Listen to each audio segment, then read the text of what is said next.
الحمد للہ رب العالمین والصلاة والسلام علی سید المرسلین اما بعد فاعوذ باللہ من الشیطان الرجیم بسم اللہ الرحمن الرحیم۔ سبق نمبر 1، حروف مفردات۔ آج ہم اپنا لیسن نمبر 1 پڑھیں گے۔ اس سے پہلے کہ میں آپ کو سبق نمبر 1 کی مشق کرواؤں، مشق سے پہلے آپ کو کچھ ایسے قواعد بتانا چاہوں گا کہ جن کا سیکھنا ہمارے لیے بہت اہم ہے، بہت ضروری ہے۔ ہو سکے تو یاد کر لیں، بلکہ یاد ہی کر لیں تو زیادہ بہتر ہے۔ دیکھیے، میں آپ کو مشق کرواؤں گا اور آپ مشق کے مطابق پڑھ لیں گے، لیکن اگر آپ کو یہ پتہ ہوگا کہ یہ حرف کہاں سے ادا ہوگا، اس کو کیسے پڑھنا ہے، اس کو پڑھ پڑھنا ہے، باریک پڑھنا ہے، تمام کے تمام قواعد و ضوابط آپ کو یاد ہوں گے تو پڑھنا آسان بھی ہوگا اور آپ کو دیر پا تک یاد بھی رہیں گے، اور پھر آپ کو پڑھنے کا مزہ بھی آئے گا۔ آئیے آج کے سبق کو شروع کرتے ہیں۔ آپ کے اسکرین پر سب سے پہلا جو پوائنٹ نظر آ رہا ہے وہ یہ ہے، حروف مفردات یعنی حروف تہجی 29 ہیں۔ یاد رکھیے گا کہ یہ جو حروف مفردات ہے اس کو حروف تہجی بھی کہتے ہیں۔ اب آپ کے سوال ذہن میں آئے گا کہ یہ ہے کیا چیز، یہ کون سے حروف ہوتے ہیں؟ آپ کے اسکرین پر آپ کو نظر آ رہا ہوگا الف، الف با۔ اب الف سے لے کر جو یا تک حروف بنتے ہیں ان کو حروف مفردات یعنی حروف تہجی کہتے ہیں، اور یہ حروف 29 ہیں۔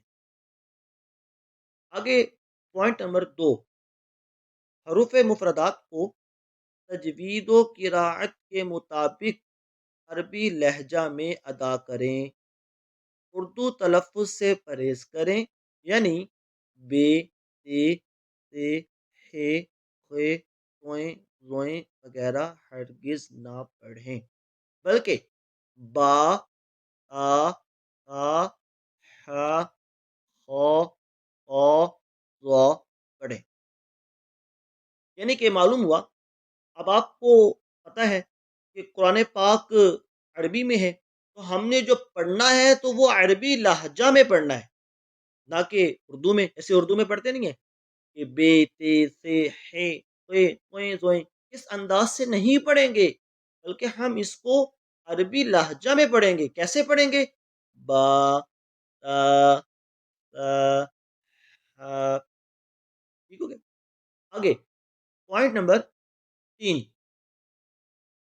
ان 29 حروف میں 7 حروف ایسے ہیں جو ہر حالت میں پڑھ یعنی موٹے پڑھے جاتے ہیں، اور انہیں حروف مستعلیہ کہتے ہیں، اور وہ یہ ہیں: خا،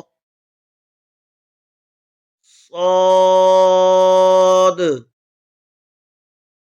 ضاد، طا، ظا، غین، قاف۔ ان کا مجموعہ تنکر ہے۔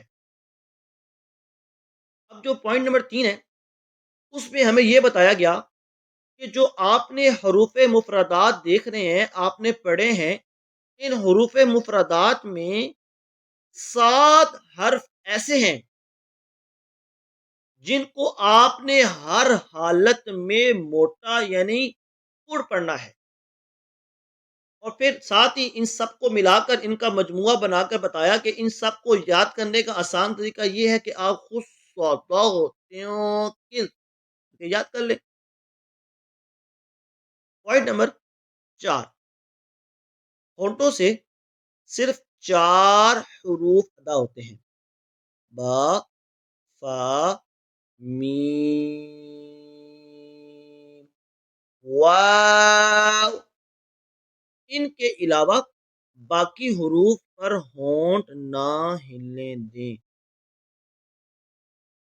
اگر آپ ان چار حروف کے علاوہ کسی بھی حرف پہ اپنے ہونٹ ہلائیں گے تو آپ غلط کریں گے، آپ لہنے جلی کریں گے، اور یہ غلط ہے کیونکہ ہونٹ سے صرف جو حروف ادا ہوتے ہیں وہ ہیں چار. ان تین حروف زا، سین، صاد کو ادا کرتے وقت سیٹی کی طرح تیز آواز نکلتی ہے، اس لیے ان حروف کو حروف صفیریہ یعنی سیٹی والے حروف کہتے ہیں. آئیے ہم نے اپنے کچھ قواعد و ضوابط اس تختی کے پڑھ لیے. اب اس کے بعد مشق کی باری آتی ہے. مشق کرتے ہیں. الف، با، تا، تا،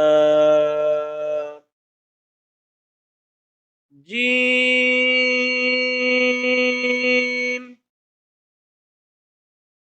یہ جو جیم ہے یہ زبان کے درمیان اور تالو کے درمیان سے ادا ہوتا ہے.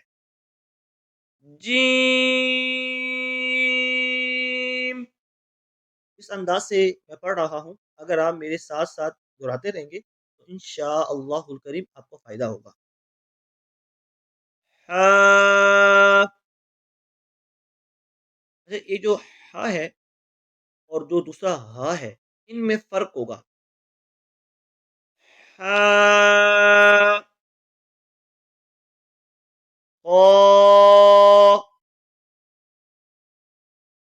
دال.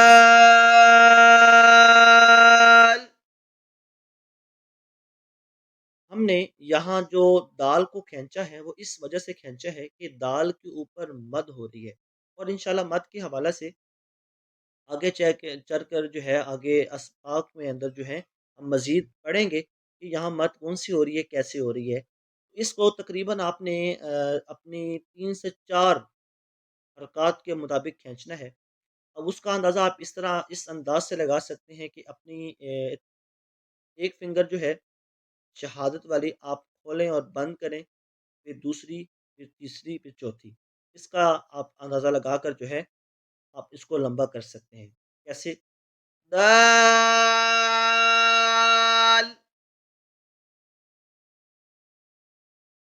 ذال،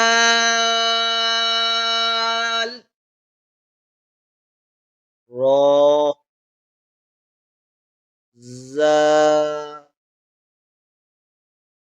سین،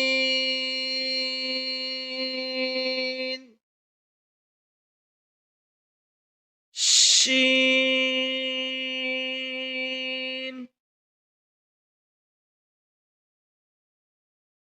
صاد. اب یہ جو سواد ہے یہ حروف مستعلیہ میں سے ہے. اس کو ہم نے پر پڑھنا ہے یعنی موٹا پڑھنا ہے، اور آخر پہ د کی آواز آئے گی، آواز ڈوٹے گی.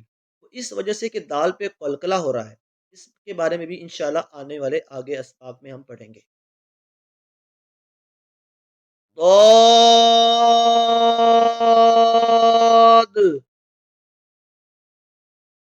ظا، ظا، عین،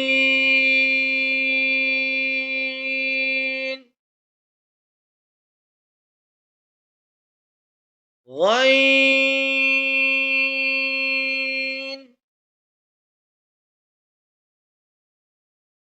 با.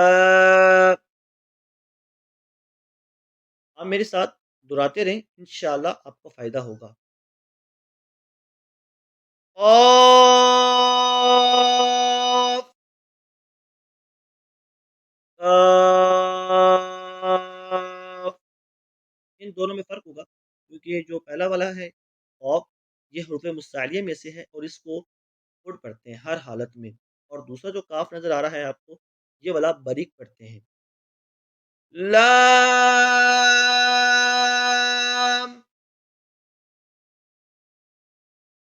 میم.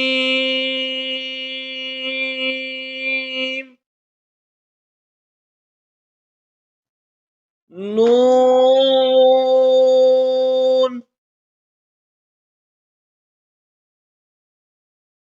واو. یہ جو واو ہے یہ دونوں ہونٹوں کی گولائی سے ادا ہوتا ہے. دونوں ہونٹوں کو گول کر کے پھر آپ اس کو ادا کریں. واو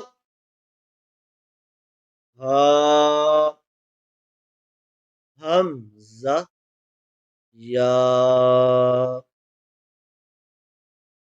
تو محترم سامعین کرام، آج ہم نے اپنا سبق نمبر 1 مشق کرنے کی سعادت حاصل کی ہے، اور ساتھ ساتھ کچھ قواعد بھی ہم نے پڑھے ہیں اس تختی کے حوالہ سے.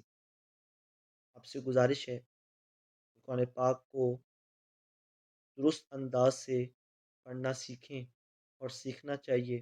یہ ہمارے لیے بہت ضروری ہے. اور اگر آپ ہمارے سے آن لائن کلاس لینا چاہتے ہیں، الحمدللہ ہم آن لائن کلاس بھی دیتے ہیں. ہماری آن لائن اکیڈمی بھی ہے.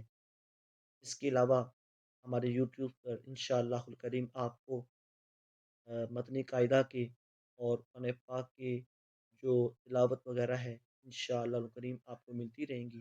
جزاک اللہ خیرہ. السلام علیکم ورحمۃ اللہ وبرکاتہ.